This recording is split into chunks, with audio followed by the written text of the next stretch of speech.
Okay guys, I want to hop on real quick just to review what I felt happened when I used the Emaxx bar and just to provide an overall summary.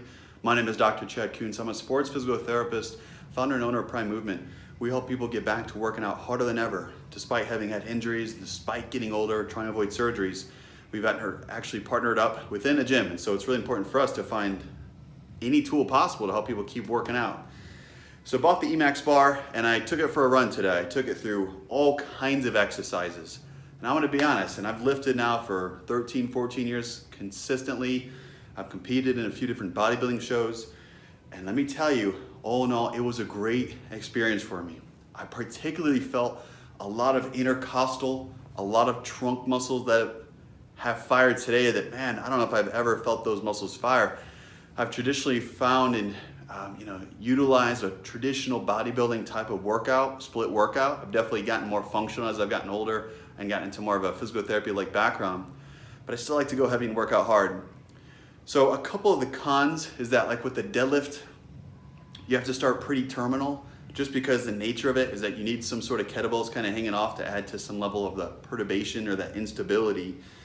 And so if there's one con out there, it's just that you'd have to kind of play around to get the deficit that you're looking for with some of those traditional exercises like your deadlifts, or there's even some cool variations I played around with single leg or single arm like deadlifts. But all in all, there are some really cool variations that I had a lot of fun with. Let me just kind of show you a couple right here. So the front squats, those felt good to really engage the core even a little bit more. The deadlift here, that was great for the lockout, okay? When the kettlebells bounce at the top, that's when I really felt those muscles engage.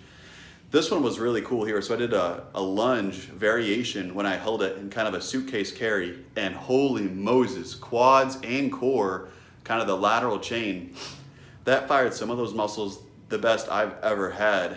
Here's another one where I did a walking kind of overhead lunge variation with the hold. That was insane, that felt great. Here is a single arm hold. So I'm just working on adding a lot of weight onto that, and then I'm just holding at the top. I'm using my opposite hand to make sure I can trust that end feeling to see if that felt good. I had even some fun with like a Zercher squat and like a Zercher lunge, which maybe some of you haven't heard. The cool thing about that bar is that it actually felt pretty comfortable. So this seems like a really cool idea to do some Zercher lifts just to work that anterior chain. And then here I'm just playing around with holding the weight as I'm kind of walking side to side, and then also forward and backward. So I gotta tell you, to work kind of the anti-rotation, the lateral chain, and all those really small muscles, I felt a ton with that. And oh yeah, let me just show you real quick. The biceps at the very top, you can see the kettlebell swinging and bouncing. And my God, did that feel good at the top. I engaged all my anterior chain, my core, and it was a great eccentric moment where my biceps had to really work. I can almost guarantee that we're gonna find this really useful with implementation with our current clientele to go out there, and of course they have to understand the foundations with a squat and a lunge, what have you, but I definitely see us incorporating this into the periodization of their workout program as they progress onto it. So anyways, just wanna hop on after I just worked out, wanted to provide you guys the experience, and feel free to check out below. I'll leave a link if you want to check out our playlist of all the exercises that I've recorded with the Emaxx bar in depth, if you wanted a sports physical therapist perspective and how it could actually be useful opposed to just working out. So thanks guys, take care.